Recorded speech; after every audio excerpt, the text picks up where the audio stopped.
back here chilling with my dogs.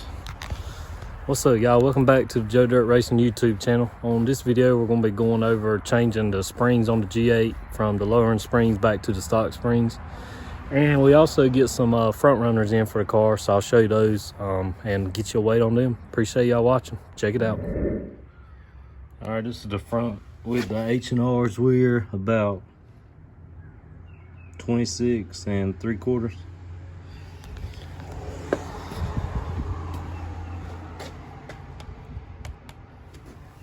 And the rears are 27.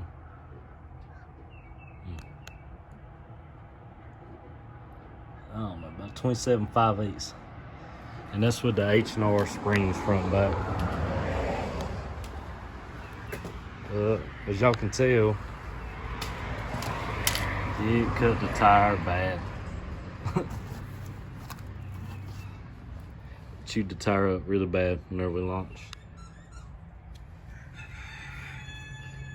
Even bent it out a little bit right there.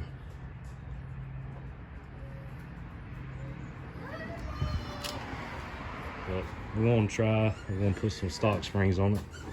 It's gonna look like a four-wheel drive, but should transfer better for the drag strip.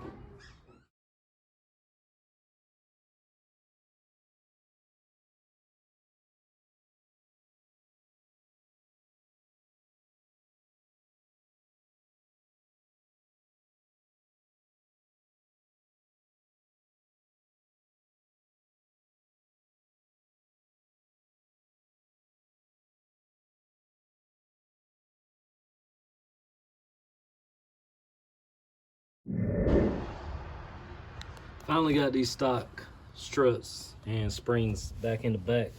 We took the H&Rs off because you can see we was rubbing everywhere, cutting the tires up. But no, I did. There's four bolts in this thing, 15 millimeter. There's an 18, in which these are in different locations because these modified stock arms. Your stock bolt would be like right there. 18 to come off the bottom of the knuckle, 18, and then 15 on the little sway bar end link.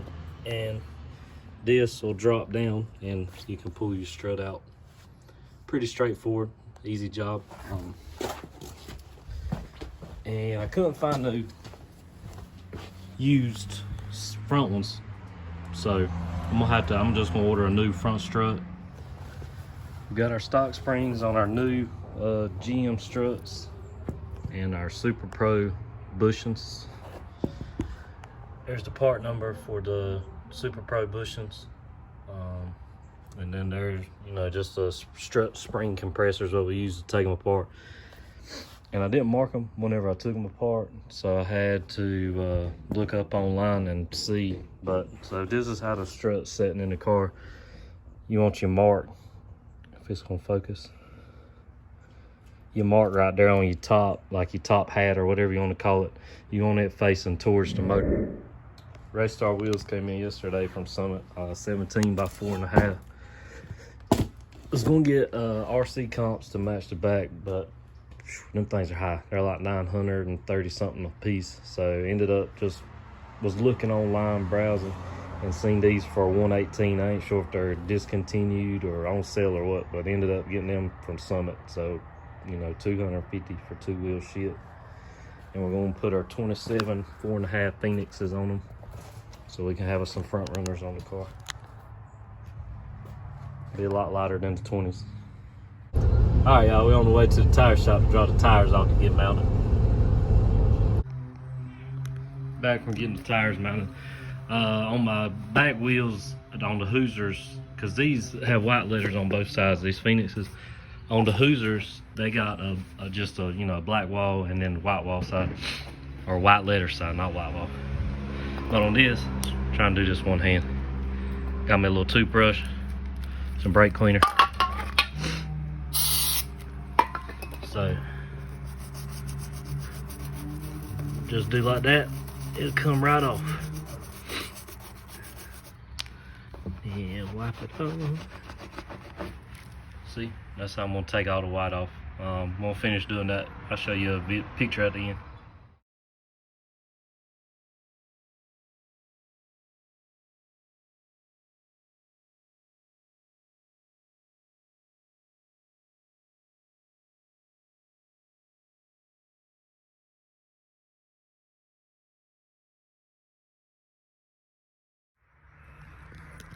17 by 4.5 Raystar with a 27, 4.5, 17 Phoenix. Let's see what it weighs.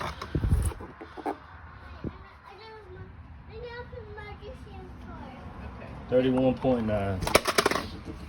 And then I got my 17 by 4.5 Billet Specialties with a 26, 4.5, 17 M&H bias, just for comparison. 26.4, 26.2. Just set the car back down after getting the stock springs installed on it. So the front, right at 28.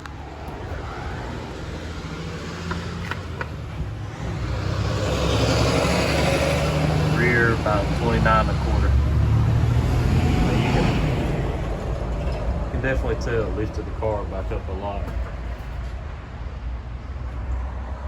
Not sure, might have to order something for the back because it's raked down in the front bad. Because with the modified control arms, it does move it. It moves the bolt hole back like up towards the inside of the car. So even with, I mean, any spring is going to lift it up. Just with those modified control arms, like a 1/2 inch in the back. So I don't know. We'll have to see.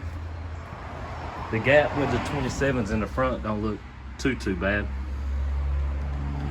But man, these 28s in the back, this thing looks like a 4-wheel drive. So we'll have to see.